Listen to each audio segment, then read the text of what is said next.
Hi, this is Steve with Thresher Media Group. Welcome to When You're Ready to Listen.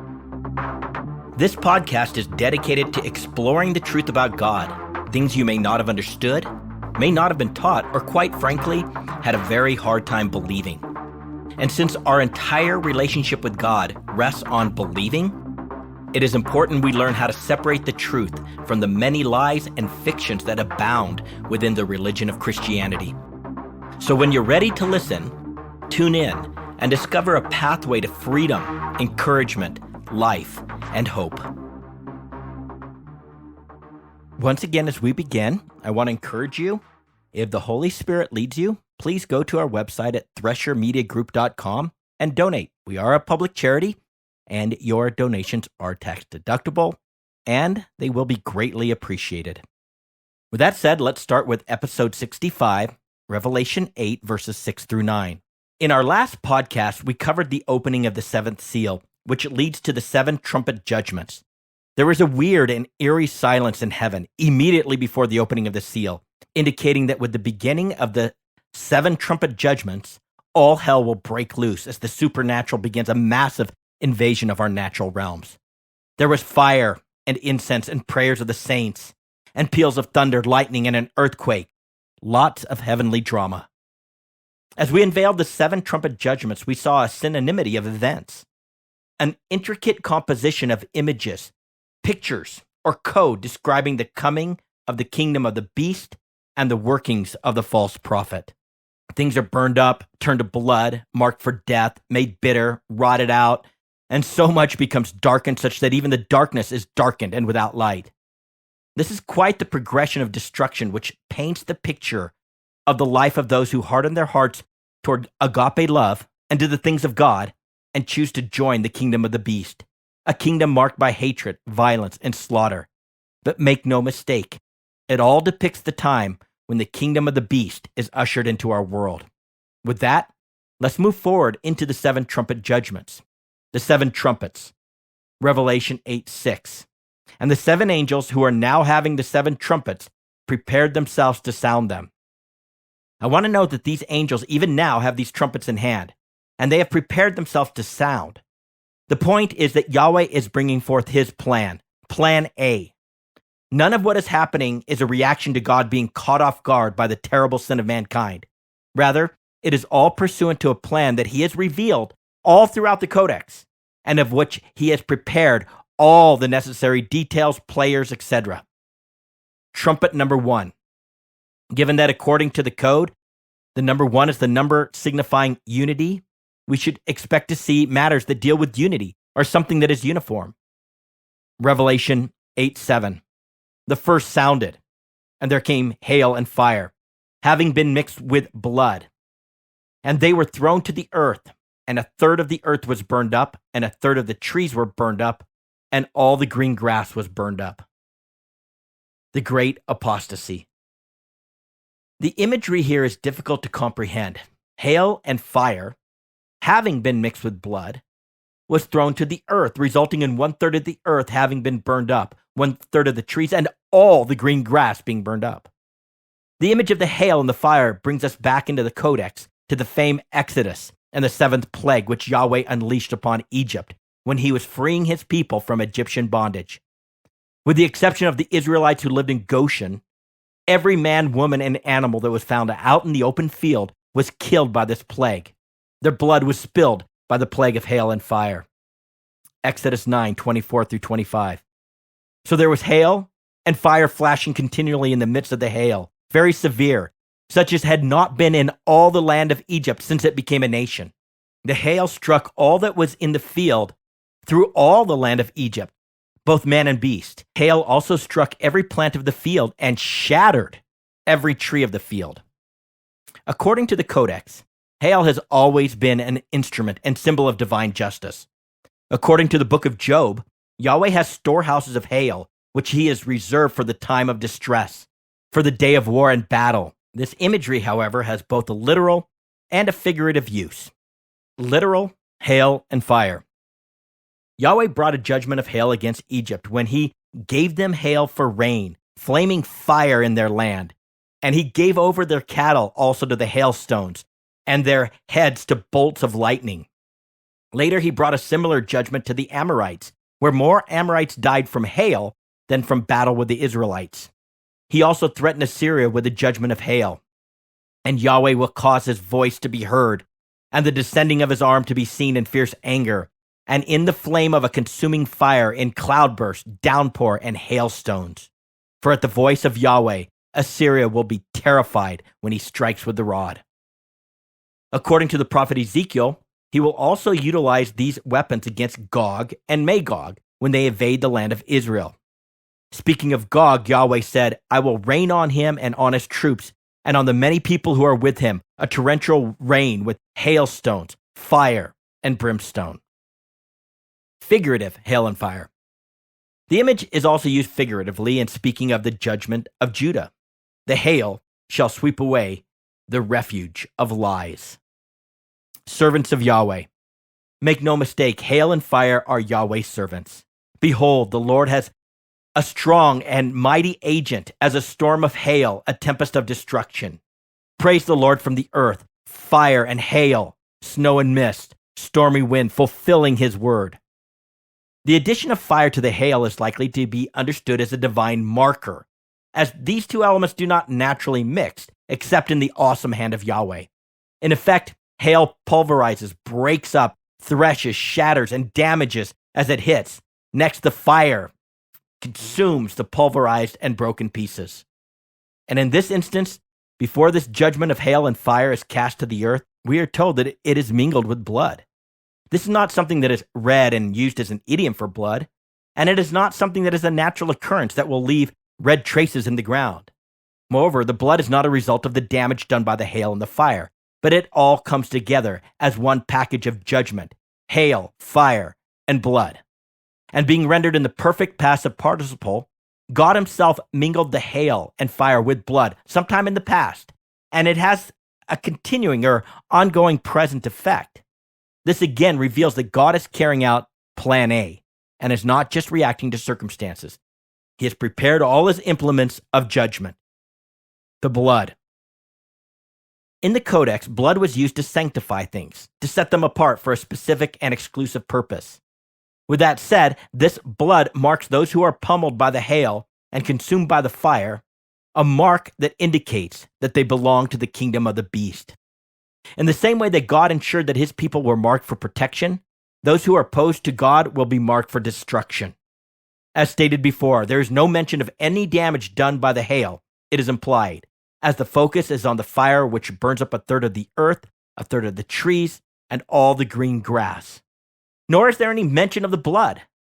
But our attention, again, is given to the earth, the trees, and all the green grass, as opposed to the dry brown grasses of the earth that would easily burn. Viewing this passage through the code, 1/3 of the institutions of man, political, corporate, financial, etc., 1/3 of the great leaders of man, and 100% of all those who still have some sort of spiritual life within them will be pulverized by the hail, burned up by the fire, and marked by the blood. Perhaps this is a reference to the called of God, those in God's household who have yet to make the choice to be a chosen one of God. Whatever circumstances are unleashed and imaged in the hail, perhaps something like a virus that will not end, but keep mutating and impacting humanity, or something which causes ongoing economic destruction, it will be so devastating and relentlessly pummeling that the spiritual life within the souls of mankind are consumed or burned up in the agony and pain. Leaders will fail us, and mankind will be so weakened that they will cling to that which seems strong and mighty in hopes of withstanding the terror of the Lamb. But being marked by blood, they are set apart for destruction. With all the green grass being burned up, I believe we are seeing the groundwork laid for the great apostasy, the falling away of those who once belonged to the kingdom of God. Not all the grass becomes apostate, but it will be beat down and spiritually consumed or exhausted, such that many who are marked by blood will fall away. We will see this more vividly in the image of the sea creatures who had life, but they died when something like a great mountain was thrown into the sea. Trumpet number 1 revisited. Given that according to the code, the number 1 is the number signifying unity, we were expecting to see activity that focused on unity or uniformity. With the first trumpet, there is a unity amongst all those who have not been washed in the blood of the Lamb. For they are sanctified by the blood of judgment. They are set apart, such that their practical life is severely damaged and their spiritual life is shattered and burned up in agony and pain. Trumpet number 2. Given that according to the code, the number 2 signifies the number of division and witness, we should expect to see something that divides and bears a witness. Revelation 8:8-9. The second angel sounded, and something like a great mountain, now having been caused to be burning with fire, was thrown into the sea. And a third of the sea became blood, and a third of the creatures which were in the sea and are now having life died, and a third of the ships were caused to be thoroughly rotted. The kingdom of the beast. The first thing I want to point out is that this image of a mountain is code, as the text says that something like a great mountain, not that it is a great mountain. And according to the code, mountains are pictures of kingdoms and their kings. Like a mountain. This might surprise you, but the kingdom of the beast currently exists, for it is now being caused to be burning. However, it is yet to be hurled into the sea. In other words, it is yet to be thrust into the physical realms of humanity. But this mountain is on fire, like a volcano that is ready to blow. And when it is thrust into our world, literally, all hell begins to break loose. The reality of this kingdom now existing is revealed in a very shocking way in Revelation 13, when the Spirit addresses those who take on the mark of the beast, 666, on their right hand or their forehead. The Spirit presents this as something that is happening even now. Contrary to the fiction that is prevalent in our day and age, this is not an event of which we are waiting to happen. According to the Spirit of God, every moment of our now, people are being marked by the command of the false prophet, who represents the beast, the demonic spirit who is even now active in our world and will one day possess the man we call the Antichrist. His name is the Destroyer or Destruction. By the way, the false prophet is also a demonic entity, and he is called the beast that arises from the earth, whereas the beast, the Destroyer, arises from the sea, the place in which his kingdom is thrust. The earth and the sea are key distinctions that give us insight into these two spiritual beasts and how they function. The beast from the earth, the false prophet, functions in and through the institutions of mankind, the mechanisms of the earth. He is the behind-the-scenes spirit which causes the institutions of mankind to move in division to the kingdom of God.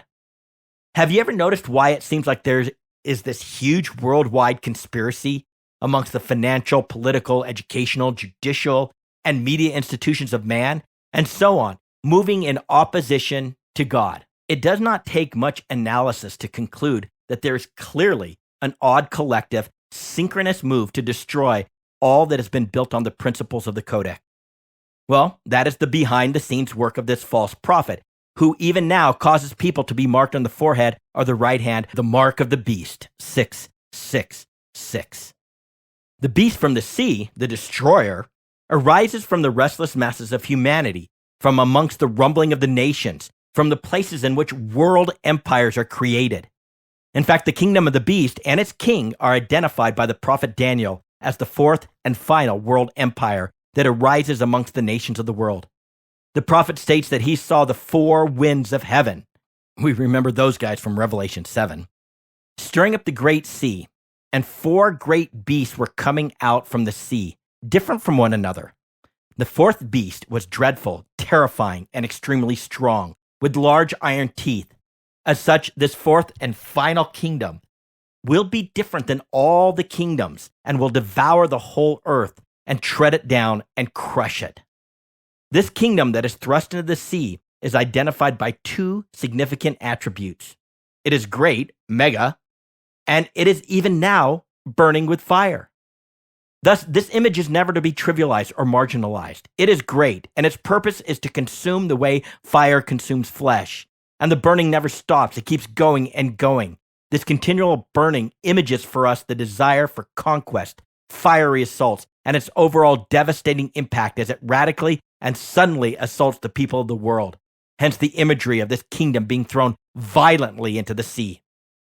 The false prophet, the beast that arises from the earth, has been preparing the world for the arrival of the kingdom of the beast. And when it comes, it will be sudden, and its impact on the sea, the restless masses of wicked humanity, immediate. Daniel saw the coming of this kingdom, images a great beast, and it terrified him. Daniel 7:7-8.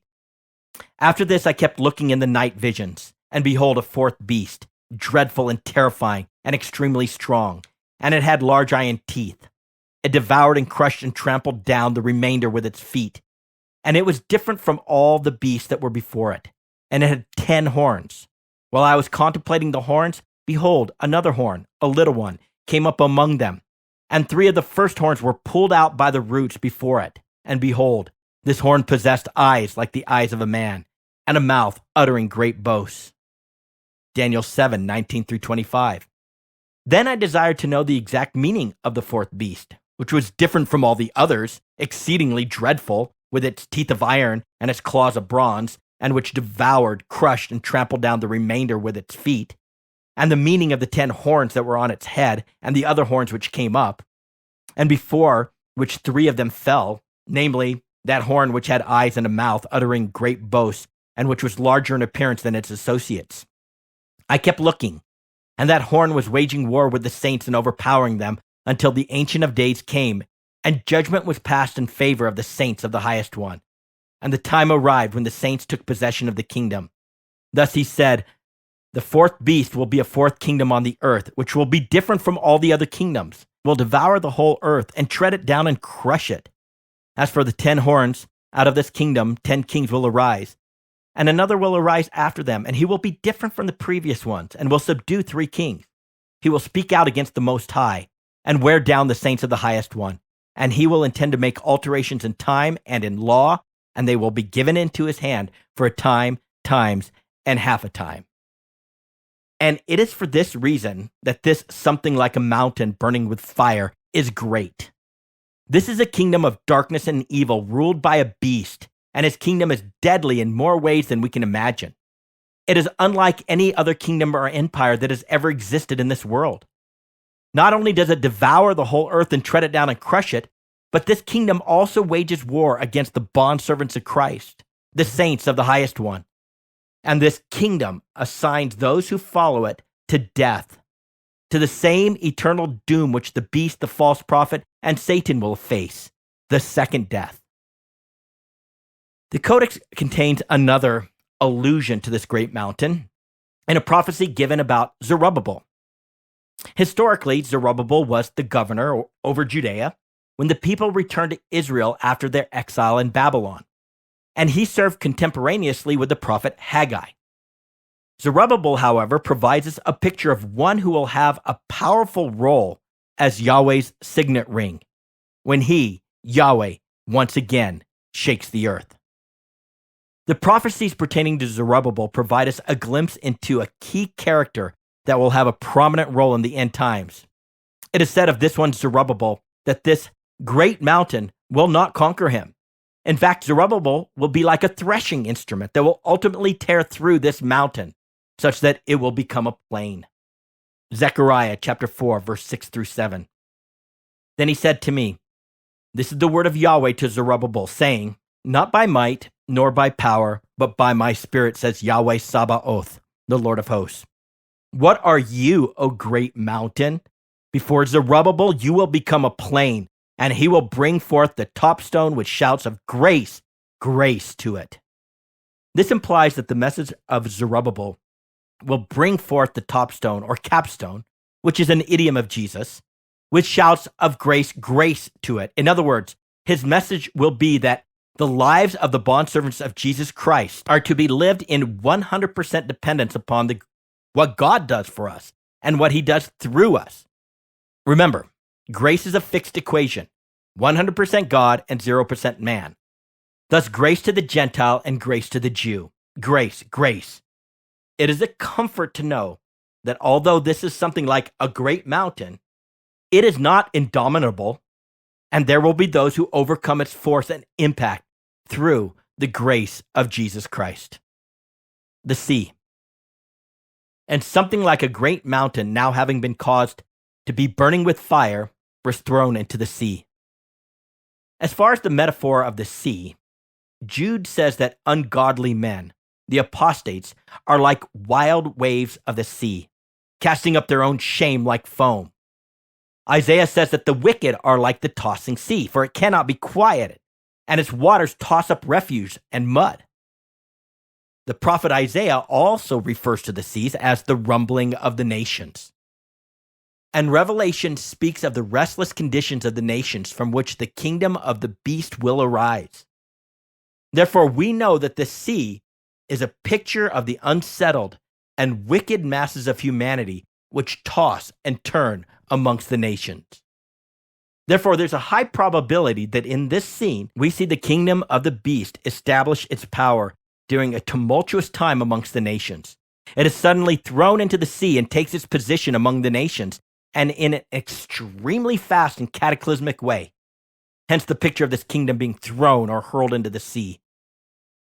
The spirit of the Antichrist.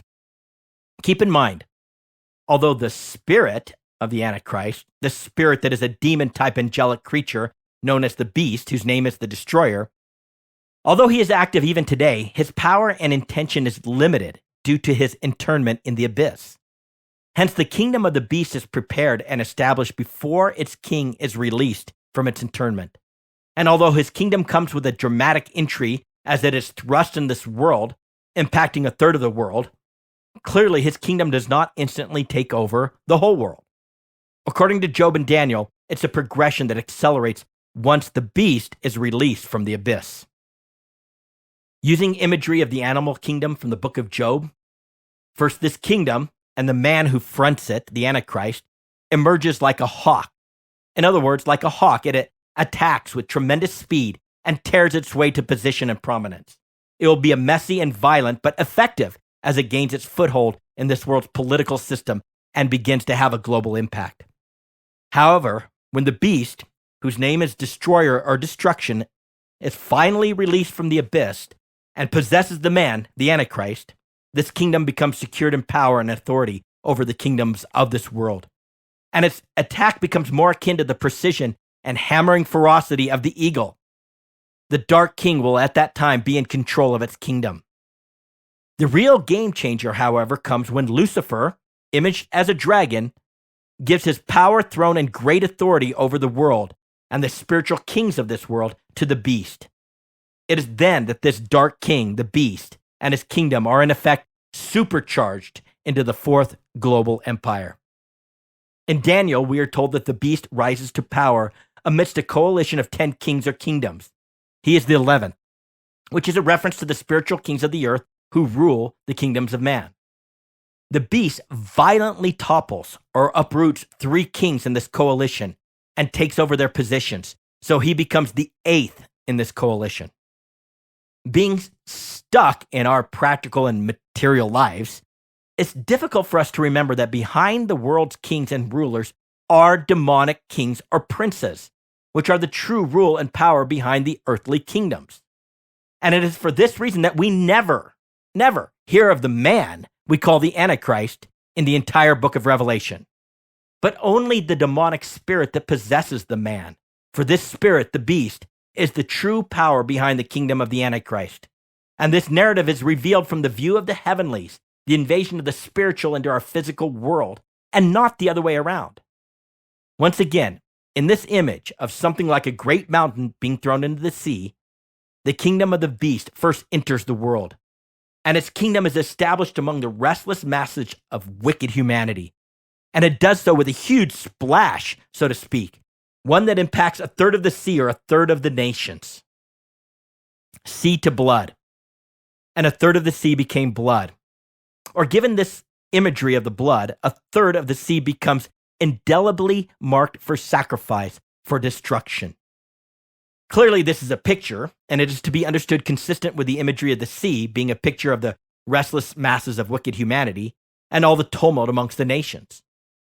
In other words, upon the initial entry of the kingdom of the beast into this world, 1/3 of wicked humanity, or 1/3 of the governmental institutions that drive the tumult among the nations, will join with this kingdom and thereby be marked for destruction or sacrifice. Death to the sea creatures. And a third of the sea became blood, and a third of the creatures which were in the sea and are now having life died. This is a very odd statement. Think about it. Why would the Spirit make a point about the death of those creatures in the sea who are now having life? Was he contrasting them from creatures in the sea who are now dead? And did those who are now having life bleed out so much blood that 1/3 of the sea became blood? Is there enough blood in 1/3 of the sea creatures to fill the sea with blood? Clearly, these are nonsensical questions, as the Spirit was not speaking literally, but in code. The Spirit gives us another picture in code that is practically synonymous with the prior image of the green grass, but markedly different due to their location. Unlike the green grass that was on the earth, and which spoke of people who still had an active spiritual life, at least right up to the point that they get pummeled and burned by the kingdom of the beast as it is thrust into our world, these creatures who are even now alive are in the sea. In other words, they have their dwelling place among the restless masses of wicked humanity, or among the rumbling of the nations, the place from which world empires arise, including this fourth empire of the beast. This indicates that this image is addressing people whose livelihood is made in the realm of global politics, or wicked humanity, whether they are found in political office, administrative, judicial, military, or a myriad of other roles impacting the tumultuous relationship of nations. These sea creatures who are even now living are real people with spiritual life still within them. But when there's something like a great mountain that is thrust into the sea, 1/3 of those who are now living died, for 1/3 of the sea became blood. This is likely a picture of the very first followers of the beast, the people from governments, military, and political groups operating amongst the nations who deliberately choose to join the beast and are therefore marked by blood, marked for destruction. Once again, the code provides us the crucial information to understand this picture. When we are told that 1/3 of the sea became blood, became is rendered in the aorist middle indicative. In other words, with the use of the middle voice, we know that these people dig down deep in their soul and make a choice to become marked for destruction. No one forces them. Rather, eagerly, they join forces with the beast. As such, the spiritual life that they once had completely dies as they choose to be aligned with the kingdom of the beast. Rotting ships. And 1/3 of the ships were caused to be thoroughly rotted. It should not surprise us that on this great tumultuous sea of humanity, we would find ships. Ships are used to sail amongst the nations. We will find, however, that according to the Codex, these are ships which function in the realm of religion and are associated with ministries that become very rich by the wealth of religion, imaged as the woman who rides or chooses to even now be sitting on the beast, and who is also called Babylon the Great, the mother of harlots and the abominations of the earth. But it is interesting to note that these ships or ministries are not destroyed by the entrance of the kingdom of the beast, as most translations render this statement. And that tends to imply a sudden destruction due to the crash of this something like a great mountain into the sea. Rather, they are thoroughly rotted, because according to the Greek, they have been caused to rot and decay. The Spirit is clearly addressing a spiritual condition that has been developing for such a long time. Rot and decay take a very long time to consume a vessel. In other words, this is not a sudden reaction or response to the something like a great mountain being thrust into the sea. The implication is that when this great mountain falls into the sea, when the kingdom of the beast arises, when people need an escape or a means by which they can safely navigate this tumultuous time, these vessels of ministry will be worthless, for they will have become thoroughly rotted through and through. This is likely associated with a great apostasy, as there will be Christian institutions that once identified with Jesus as fishers of men who become part of the kingdom of the beast. In fact, they are those who will lead the persecution of the chosen. It should not surprise us to realize that many who claim to believe and say they call on the name of God will worship this false Messiah, the beast, and thereby seal their fate in blood. Many religious institutions and ministries have been rotting for so many years that when this kingdom arrives, they will be useless to save the lives or the spiritual condition of those who are now living, but who will soon die. Trumpet number 2 revisited. Given that according to the code, the number 2 signifies the number of division and witness, we saw the spiritual division that is caused by the kingdom of the beast, as it divides humanity between those who are dead and marked for destruction and those who have some life remaining within their being. The witness is clear. If you choose to be marked with blood, you will be destroyed. Let us stop here and we'll pick up in our next podcast with the blowing of the third trumpet judgment. To get a free download of the full written transcript with all the scripture references footnoted, please go to threshermediagroup.com. That is THRESHER mediagroup.com. This is Steve with Thresher Media Group. When you're ready to listen, tune in.